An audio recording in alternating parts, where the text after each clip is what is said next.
National প্ল্যাটফর্মে এসেছে, অনেক সাংবাদিকরা নিউজ করেছেন। আমি বারিশক আমার মানহানি করার জন্য কিছু দুষ্টু চক্র উঠে পড়ে লেগেছে এবং তিনি লাইভে এসে সরাসরি বলেছেন যে ব্র্যান্ড প্রমোটারদেরকে ব্র্যান্ডের মালিকরা টাকা দিয়ে ভাড়া করে কিনে এনে চাকরের মতো খাটায়। সম্পূর্ণ ব্র্যান্ড প্রমোটার সেক্টরকে ধূলিসাৎ করার জন্য ষড়যন্ত্র করা হচ্ছে। এটা এখন ক্লিয়ার হয়ে গেছে যে এটি একটি গভীর ষড়যন্ত্র। আমার দীর্ঘ 16 বছরের এই ক্যারিয়ারটাকে নষ্ট করে ধূলিসাৎ করে বন্ধ করে দেয়া, আমাকে যে হেয় করা হয়েছে এটার বিচার আমি চাই। এলিগেশনসটা এসেছিল ফ্লাইটেক্স এভিয়েশন এবং হেলিকপ্টার জোরপূর্বক নিয়ে ফটোশ্যুট এবং কনসেপ্ট চুরি, সেটা নিশ্চয়ই আপনারা ইতিমধ্যে ক্লিয়ার হয়ে গেছেন এবং সকল এভিডেন্সের যেই হার্ড কপি সেগুলো আপনাদের কাছে আমরা দিয়ে দিব। আপনারা সেগুলো প্রোভাইড করে সেগুলো দিয়ে নিউজ করতে পারবেন এবং আমাদের সাথে যারা আমাদের আইনজীবীরা আছেন ওনারাও এই বিষয়টি দেখছেন, ওনাদের কাছেও সকল এভিডেন্স দেওয়া হয়েছে।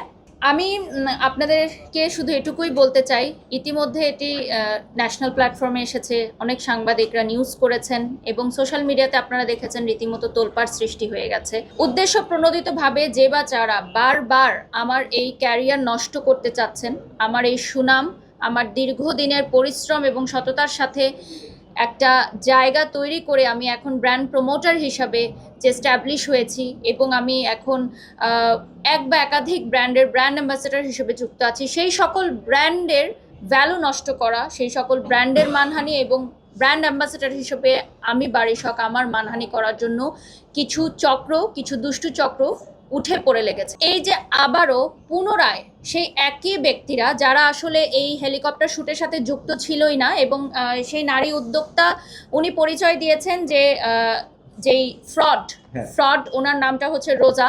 আমি ওনাকে ফটোশ্যুটের দিন ওনার সাথে আমার দেখাও হয়নি, কিন্তু প্রেস কনফারেন্সে মিথ্যা অভিযোগ দেওয়া হয়েছে যে আমি ওনার সাথে খারাপ ব্যবহার করেছি। যেই মানুষটার সাথে আমার দেখা হয়নি এবং ওখানে 2 জন সাংবাদিক উপস্থিত ছিলেন, আমি ঠিক জানি না ওনাদের নামটা, ওনারা নিজেরা রাজসাক্ষী যে আমার ওনার সাথে ওই দিন ফটোশ্যুটে দেখা হয়নি এবং রিপন সাহেবও ছিলেন ওখানে। আমার ওনার সাথে আমার ফটোশ্যুটের দিন কোনো দেখা হয়নি, তো খারাপ ব্যবহার বা দুর্ব্যবহারের কোনো প্রশ্নই আসে না। আর উনি যে বারবার উল্লেখ করছেন যে আমাদের কোম্পানি থেকে ওনার সাথে খারাপ ব্যবহার করা হয়েছে, আসলে হেলিকপ্টারটা যখন চলমান থাকে তখন অনেক বেশি সাউন্ড থাকে, সেখানে জোরে কথা বলতে হয়, জোরে কথা না বললে কোনো কথা শোনা যায় না। তো সেক্ষেত্রে জোরে কথা বলা মানেই কিন্তু দুর্ব্যবহার করা নয়, ওনাকে জিনিসটা বোঝানো হয়েছিল, যেটা রিপন সাহেব বুঝিয়েছেন। আমি এই সকল বিষয়টা একটু শর্টে বলে দিই, সেটা হচ্ছে ছোট বাচ্চাদের সামনে অকথ্য ভাষায় ব্যবহার করা হচ্ছে, তাদের স্টাফদের সামনে তাদের স্টাফরাও যুক্ত হয়ে বিভিন্ন অঙ্গভঙ্গি করে দেখানো হচ্ছে এবং তিনি লাইভে এসে সরাসরি বলেছেন যে ব্র্যান্ড প্রমোটারদেরকে ব্র্যান্ডের মালিকরা টাকা দিয়ে ভাড়া করে কিনে এনে চাকরের মতো খাটায়। চাকর শব্দটা তিনি উচ্চারণ করেছেন এবং বলেছেন যারা মডেল, যারা নায়িকা, যারা ব্র্যান্ড প্রমোটার, তাদেরকে ভাড়া করে টাকা দিয়ে নিয়ে এসে চাকরের মতো খাটানো হয়। তার মানে কি আমরা যারা আছি এখানে উপস্থিত আমরা সবাই চাকর? যারা জব করছেন তারা সবাই বসের আন্ডারে চাকরের মতো খাচ্ছেন টাকার বিনিময়ে? আমার বাবা, আপনার মা, আমার বোন কোথাও না কোথাও চাকরের মতো খাচ্ছে। সকল নারী জাতিকে অপমান করা হয়েছে, সকল পুরুষ জাতিকে অপমান করা হয়েছে, বডি শেমিং করা হয়েছে, আমার জিমের ইনস্ট্রাক্টর সহকারে আমাদের অঙ্গভঙ্গিগুলো করে দেখানো হয়েছে, একজন মাকে বডি শেমিং করা হয়েছে। সম্পূর্ণ ব্র্যান্ড প্রমোটার সেক্টরকে ধূলিসাৎ করার জন্য ষড়যন্ত্র করা হচ্ছে। আমি যে সকল ব্র্যান্ডের সাথে যুক্ত আছি সেই সকল ব্র্যান্ডকে হেয় করা হচ্ছে, যাতে সেই সকল ব্র্যান্ডরা উঠে দাঁড়াতে না পারে, প্রমোশন না করাতে পারে। যত ছোট ছোট উদ্যোক্তারা আছেন যারা নতুন শুরু করেছেন তারা যাতে ব্র্যান্ড প্রমোটারদেরকে নিয়ে কাজ করতে না পারে, তারা যাতে ব্র্যান্ড প্রমোটারদেরকে নিয়ে কাজ করে ডিজিটাল প্ল্যাটফর্মে হাইলাইট না হতে পারে। এটি একটি গভীর ষড়যন্ত্র। এটা এখন ক্লিয়ার হয়ে গেছে যে এটি একটি গভীর ষড়যন্ত্র। নতুন উদ্যোক্তাদের তৈরি হতে না দেয়া, নতুন ব্র্যান্ড প্রমোটারদের তৈরি হতে না দেওয়া, এই প্রফেশনটাকে ধূলিসাৎ করে দেওয়া, আমার ক্যারিয়ারটা, আমার দীর্ঘ 16 বছরের এই ক্যারিয়ারটাকে নষ্ট করে ধূলিসাৎ করে বন্ধ করে দেয়া এবং সামাজিক যোগাযোগ মাধ্যমে এটাই প্রচার প্রসার করা যে গালাগালি করে, অশ্লীল ভাষা ব্যবহার করে, অশ্লীল অঙ্গভঙ্গি করেই ভিউ এবং রিচ করা যায়। তাহলে আর্টিস্টিক বিষয়, শৈল্পিক বিষয়, যারা সত্যি যোগ্যতা সম্পন্ন, যারা গুণ সম্পন্ন, তাদের কোনো ভিউ নেই, তাদের কোনো রিচ নেই।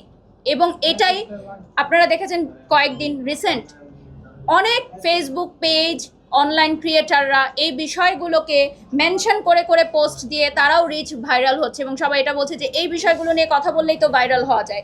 তার মানে আমাদের পরবর্তী নেক্সট জেনারেশনের কাছে এটাই প্রচার করা হচ্ছে যে এই সামাজিক যোগাযোগ মাধ্যম আসলে অসামাজিক এবং এটা কোনো সুস্থ স্বাভাবিক সামাজিক যোগাযোগ মাধ্যম হতে পারে না। এটা অসুস্থ পরিবেশ, যেখানে একটা মানুষ সারাদিন কাজ শেষ করার পর বিনোদনের জন্য আসে, এন্টারটেনমেন্টের জন্য আসে, সেখানে এসে যদি সে এই ধরনের অঙ্গভঙ্গি, অশ্লীল ভাষার ব্যবহার দেখে, এই ধরনের শব্দ চয়ন দেখে, আমাদের পরবর্তী প্রজন্ম, আমাদের শিশুরা কি শিখবে? সকল নারী জাতির কাছে আমার এই প্রশ্ন যে আমাকে যে হেয় করা হয়েছে এটার বিচার আমি চাই, এর বিচার আমি চাই। আমি আজকে শক্ত মনোভাবে আছি বলে, আমি এই ট্রমা কাটিয়ে উঠতে পারছি বলে আমার মতো আরেকটা মেয়ে পারবে এরকম না।